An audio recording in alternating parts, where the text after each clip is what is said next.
Welcome to CARICOMP Insider, where high-tech facial recognition meets real-world intelligence.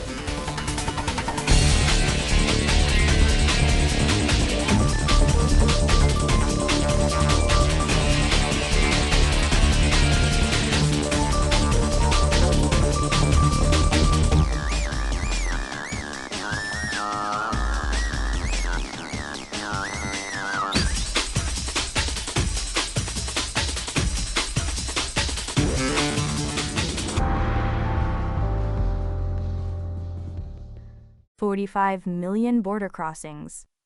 That's how many people the European Union logged through its new biometric entry/exit system in just 6 months.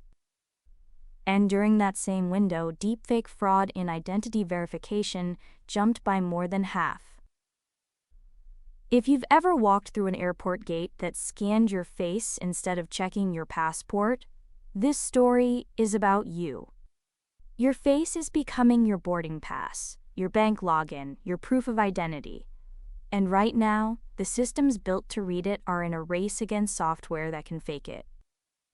Across the globe, countries are pouring money into biometric borders.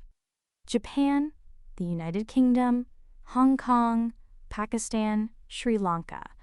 All of them are rolling out facial recognition and digital ID systems for travelers in 2026.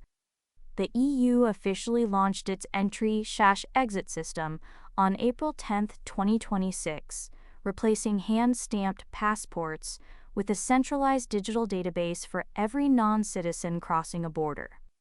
At the same time, according to FinTech Global, deepfake attacks on biometric verification surged 58% year-over-year, and injection attacks, where synthetic video is fed directly into a verification camera, climbed 40%. So the question running through all of this, what happens when the system's built to confirm you can't tell the difference between a real face and a manufactured one? Start with the scale of what's being built. According to U.S. Customs and Border Protection, biometric facial comparison now covers every U.S. airport that handles international flights. That's 238 airports. Singapore's Changi Airport plans to automate 95% of its immigration processing by the end of this year, clearing passengers in about 10 seconds. New biometric corridors, the ones being tested in the UAE, Indonesia, and the United States, don't even ask you to stop walking. Networked cameras match your face against travel records in the background while you move through the terminal. For anyone who's ever stood in a 90-minute customs line, that sounds like a gift. For anyone thinking about what it means when a camera decides your identity without you knowing, it raises a different feeling entirely. Now set that expansion against the fraud numbers. According to data compiled by Verif, global fraud attempts grew 21% year-over-year. Deepfake attacks now drive 1 out of every 20 identity verification failures. 1 in 20. The UK government projected that 8 million deepfakes would be shared in 2025, up from just 500,000 2 years earlier. That's a 16-fold increase in 2 years. And synthetic identity fraud, where someone builds a fake person from scratch using real and fabricated data, costs businesses somewhere between $20 billion and $40 billion a year globally. That's not a rounding error, that's a sector. What does that mean if you're not in fraud prevention?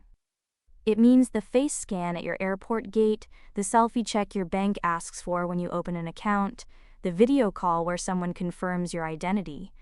All of those rely on the assumption that a real human face is on the other side. And that assumption is breaking down. The IATA, the International Air Transport Association, ran proof-of-concept trials in April 2026, showing that contactless biometric travel using digital wallets works across multiple airlines, airports, and governments. Passengers moved through checkpoints without pulling out a single document.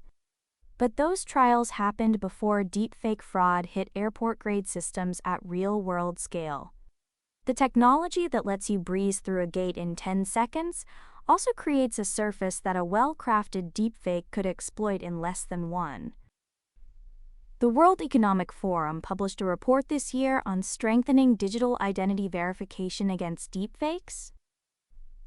One of its core findings: identity verification methods that rely only on visual checks are increasingly vulnerable to AI-driven fraud. Even trained human reviewers, people whose job is spotting fakes, get fooled by hyper-realistic synthetic faces and convincing behavioral cues during video interactions. If a trained examiner can't catch it, a passive airport camera isn't going to either. So what actually holds up? Liveness detection, technology that checks whether the face in front of the camera is a living, breathing person and not a screen, a mask, or an injected video feed. Layered verification that correlates identity signals across multiple channels, not just one snapshot. And real-time anomaly monitoring that flags when something about a session doesn't match normal human behavior. According to Verif, systems using proactive deepfake detection caught a 46% year-over-year increase in real-time deepfake attacks, meaning those attacks are happening right now, targeting onboarding pipelines today, not in some theoretical future. For investigators reviewing surveillance footage or comparing a face against a database, this changes the record of what counts as reliable evidence. For the rest of us, it means the selfie verification your bank just asked for might not be the security blanket you thought it was. Some voices in the industry argue that scale solves this, that millions of legitimate scans train better algorithms and biometric adoption is outpacing the threat. But that misses the math. A deepfake doesn't need to fool every gate. It needs to fool one. Scale is the attacker's advantage just as much as the defender's. So, the short version. Governments around the world are replacing passports with your face, processing tens of millions of crossings through cameras and algorithms. At the same time, the tools to fake a face are getting cheaper, faster, and harder to catch. The systems that survive this collision won't be the fastest ones. They'll be the ones that can prove the face they're looking at is real. Whether you investigate fraud for a living, or you just walked through an automated gate last Tuesday, the question is the same. Did the system actually see you, or did it just see something that looked like you? The full story's in the description if you want the deep dive. Now you know something most people in this industry don't. Use it. And when you're ready to put it to work, caracomp.com. We'll see you tomorrow.